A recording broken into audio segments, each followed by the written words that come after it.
అందరికీ నమస్కారం. అమ్మ మాట అమ్మాయి బాట ఛానల్కి స్వాగతం. కథ చెప్పుకుందామా? దైవజ్ఞుడి సలహా.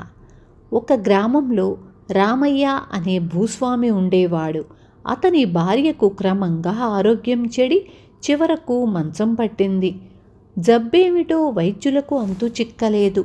వ్యాధి లక్షణాలను బట్టి మందులు మాకులు ఇస్తే అవేవీ పనిచెయ్యలేదు. రామయ్య ఉండే గ్రామానికి దగ్గరలోనే మరొక గ్రామంలో ప్రశ్నలు చెప్పే దైవజ్ఞుడొకడుండేవాడు. కోరికలు తీరని వారెవరైనా ఆయన వద్దకు వెళ్ళి దక్షిణ తాంబూలము ఇచ్చి కూర్చుంటే ఆ దైవజ్ఞుడు వాళ్ళు వచ్చిన పని తెలుసుకొని ఆ పని సానుకూలమయ్యే మార్గం చెప్పేవాడు. ఆయనతో ఒక్కటే చిక్కు, ఆయన చెప్పేది జాగ్రత్తగా విని సరిగ్గా అర్థం చేసుకోవాలి. సరిగ్గా వినకపోయినా, విన్నది అర్థం కాకపోయినా, ప్రశ్నలు వేసినా ఆయన రౌద్రంగా మండిపడి అవతలివాడు ఎంతటివాడైనా సరే ముందు తోలనాడేవాడు. ఆ తరువాత తాను చెప్పిన దాన్ని వివరంగా తెలియచేసేవాడు. ఈ కారణం చేత కాస్త అభిమానం గలవాళ్ళు ఎవ్వరూ ఆయన దగ్గరకు వెళ్ళటానికి ఇష్టపడేవారు కాదు. కానీ పని జరగటం ప్రధానంగా పెట్టుకున్న వాళ్ళు ఆయన చేత 4 పడటానికి సిద్ధమై వెళ్ళేవారు.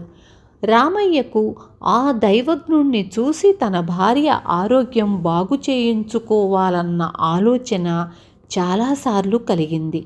కానీ అభిమాని కావటం చేత ఆయన చేత అవమానం పొందవలసి వస్తుందని సంకోచిస్తూ రోజులు గడవనిచ్చాడు. అయితే తన భార్య జబ్బు నిమ్మళించాలంటే దైవజ్ఞుడి దగ్గరకు పోక తప్పదని రామయ్యకు తోచింది.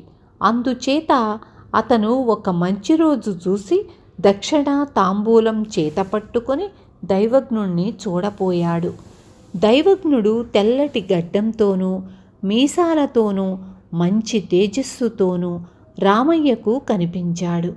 రామయ్య ఎదురుగా కూర్చోగానే ఆయన, నీ పేరు రామయ్య, నీ భార్య మంచం పట్టింది, ఆమె ఎలా తేరుకుంటుందో తెలుసుకోవాలని వచ్చావు.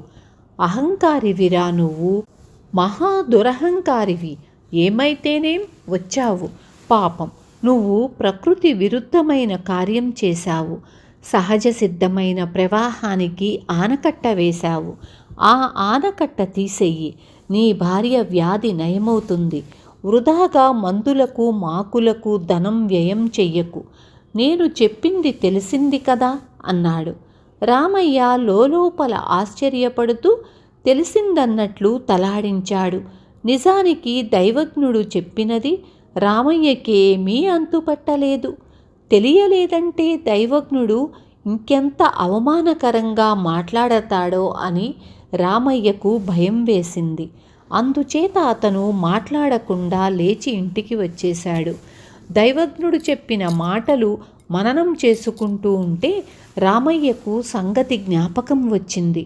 రామయ్య తాను బలవంతుడు కనుక తను చేను పక్కగా ఉన్న పంట కాలవకు అడ్డుకట్టు కట్టి కిందటేడు తన పొరుగున ఉన్న కామయ్య చేనుకు నీరు లేకుండా చేశాడు. అందువల్లనే తన భార్యకు జబ్బు చేసిందని దైవజ్ఞుడు చెప్పినట్లు రామయ్యకు అర్థమయ్యింది. అందుకని రామయ్య కామయ్యను పిలిచి, చూడు కామయ్య, ఒక కారణం చేత కిందటేడు నీకు పంట కాలువ నీరందక నువ్వు చెరువు నీటితో ఇబ్బంది పడ్డావు. ఇక ముందు నీ చేనుకు కావలసిన నీరు అందేటట్టు చేస్తాను అని మంచిగా చెప్పి పంపేసి పంట కాలవకు తాను పెట్టిన అడ్డు తన మనుషుల చేత తీయించాడు. ఇక తన భార్య కోలుకుంటుందనుకున్నాడు రామయ్య. కానీ అలా జరగలేదు. పైపెచ్చు ఆమె ఇంకాస్త క్షీణదశకు వస్తున్నట్లు కూడా కనపడింది. దైవజ్ఞుడు చెప్పిన మాటలను రామయ్య మళ్ళీ మననం చేసుకున్నాడు. సహజ ప్రవాహానికి తానింకా ఏ ఆనకట్ట కట్టాడో అనుకొని ఎంత తన్నుకున్నా అర్థం కాలేదు. అందులో ఏదో గూఢార్థం ఉండి ఉండాలి. ఆ దైవజ్ఞుడే చెప్పాలి. చేసేది కనిపించక రామయ్య మరొకసారి దైవజ్ఞుడి దగ్గరకు వెళ్ళాడు. దైవజ్ఞుడు అతన్ని చూస్తూనే, మళ్ళీ వచ్చావా?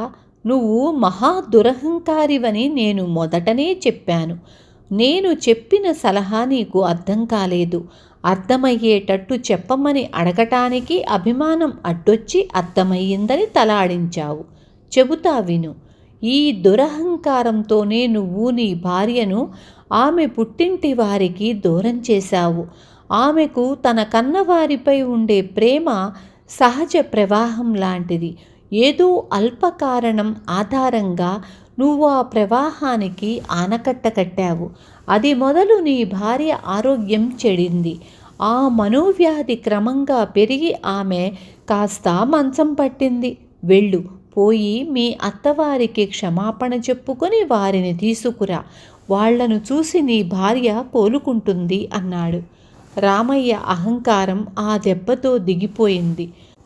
అతను ఆ రోజే బయలుదేరి తమ అత్తవారూరు వెళ్ళి అత్తమామలతో ఎంతో మంచిగా మాట్లాడి వారిని తీసుకొచ్చాడు. తన తల్లిదండ్రులను చూసిన క్షణం నుంచి రామయ్య భార్యలో మార్పు వచ్చేసింది. కొద్ది రోజులలోనే ఆమె లేచి తిరుగుతూ చూస్తూ ఉండగానే పూర్ణారోగ్యం పొందింది.